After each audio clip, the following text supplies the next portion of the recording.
All right, let's show you how this one happened. Avs and the Flyers, and the Avs came out flying, but it was the Flyers that scored first.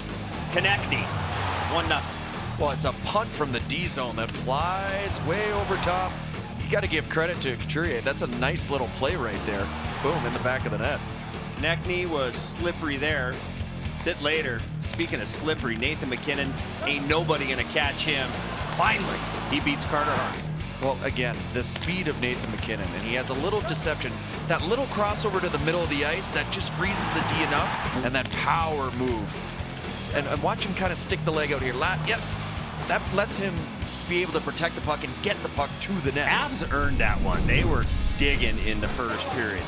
How about this? Midway through the second period, flowing Owen Tippett gets a couple of bounces and sticks with it. Watch Bobby Brink pass behind Tippett off the boards because Manson actually has great gap on Tippett. He has too good of a gap, and the pass goes in behind him, and then Tippett just keeps skating.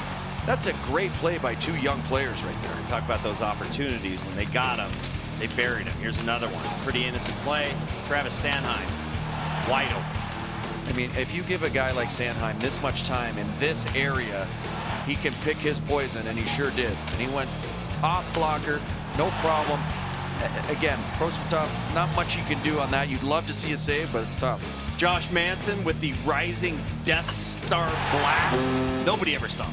Rising Death Star blast. I actually like it. Rising, for sure. That's a wrist shot that is just a missile that's just labeled for under the bar. I mean, Carter Hart, he's even ducking because it's coming so fast. Normally, goalies try to get in the way of pucks, not out of the way of pucks. Third period, it was a 3-2 hockey game. This really was the moment. I don't know if MacKinnon had any other option. Konechny as a goal scorer. Nathan takes him down, and it's what you have to do, I guess. I mean, that's the moment. Can't let him score. It is the moment, but here's my thought process. You've got your back checking, Nathan MacKinnon. You are right on him. He has no real chance to make an actual move. So if you don't grab onto him with your arm, there's not a penalty shot. But now, Konechny, he has nobody that he has to contend with, and he can come in slow, fast. He can do whatever he wants, and he's able to capitalize. Well, he goes over the pad, gets it to go with a little top spin later. Farabee, 5-2. This is the nail in the coffin for the Avs.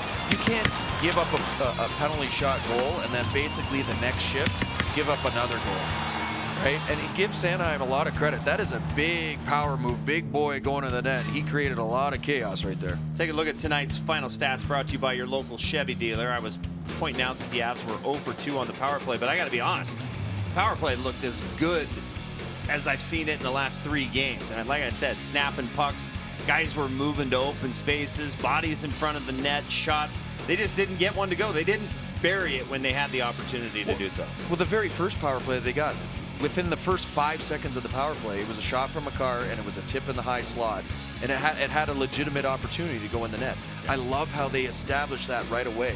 And then after that, it was just flowing on the power play, and they were getting good looks.